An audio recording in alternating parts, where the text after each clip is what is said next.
Hey guys, welcome back to my channel. So this is going to be a quick video.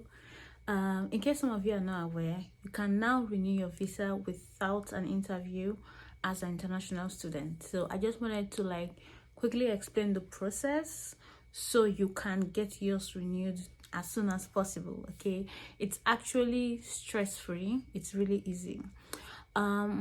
So there are some requirements that you have to follow. Okay, firstly, you have to be renewing a visa that's in the same, would I say, status. For instance, if you are on an F1 visa, you have to be renewing an F1 visa. Okay, if you're trying to transition to another kind of visa, then you would need an interview. Another requirement is that you have to either be in the same school, or if you are moving to another school, it has to be the same program. Then you can apply without having to go for an interview. You would need to submit your I-20. You would need to submit your service fee payment info.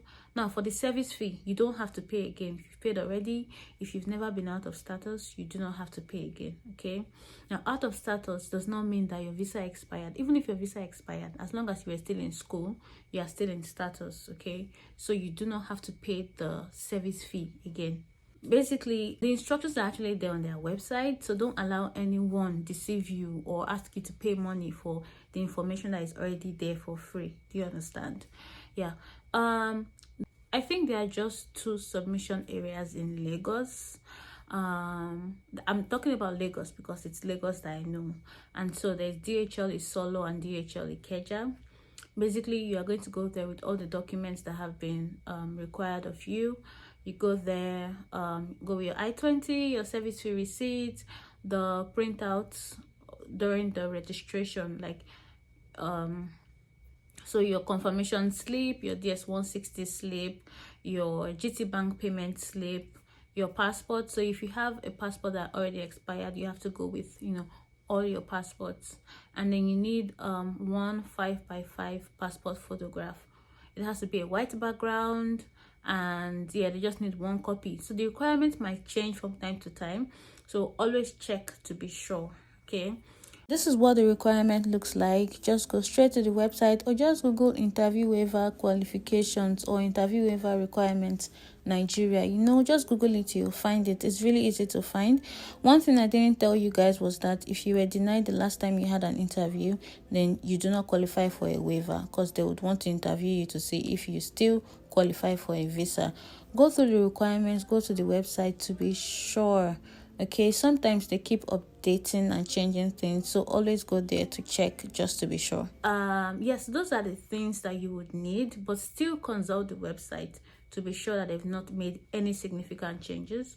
So you go there, go to the DHL office, go with your documents, submit it. They're going to ask you a few questions, and that's it. Your renewal process would start from there. So basically the only thing you're paying for is your visa fee. That's the GT Bank fee. And what else? Maybe you pay the photographer that will snap your passport now, because it has to be a recent passport, so it has to be your it has to be like 6 months. Yeah, it has to be a recent passport, within the 6 months time frame. Yeah, so basically that's it. You don't need a bank statement, you don't need all these many things. Those are basically the things that you're going to be submitting. And also, very important for you to know, your visa must not be expired for more than 2 years. If it is, then you would need an interview. So you have 2 years grace. So if your visa expired and you're still within that 2-year time frame, you qualify for an interview waiver. So take advantage of this. When you go home this Christmas, you can just go and renew your visa. The dates are also different for people who are doing regular visa interviews and interview waivers, so always check to make sure that there's a date for you. They're going to give you a date of submission. So when you see that date, you are going to see, for example, if you are renewing in Lagos, you might see something like Walter Carrington, like the address of the embassy. That's just it, but that's not where you're submitting. Okay, you're submitting at one of the DHL places. I hope that this video can be helpful to you in the renewal process. I'm glad that the interview waiver is here because it makes renewal easier. Now, if you're not interested in renewing, that's fine. As long as you're still in school, you're legal, so that's up to you. But if you would like to, travel out, go to other states, go to other countries, it's a good idea to renew. And it's nice to travel, having a U.S. visa would make it easier for you to get visas to other countries to travel. And it's nice to just get some travel experiences, experience some other cultures and go out there. And it's nice to just know that, your visa is valid. You won't be in trouble if it's not, as long as you're still in school, you understand. But it's just nice to know that, yes, your visa is valid. Right? Okay, I hope that this video is helpful to you, and I'll see you in my next video. Don't forget to like, don't forget to subscribe, don't forget to share. Tell your friends about this channel and tell them to subscribe. Have a wonderful week.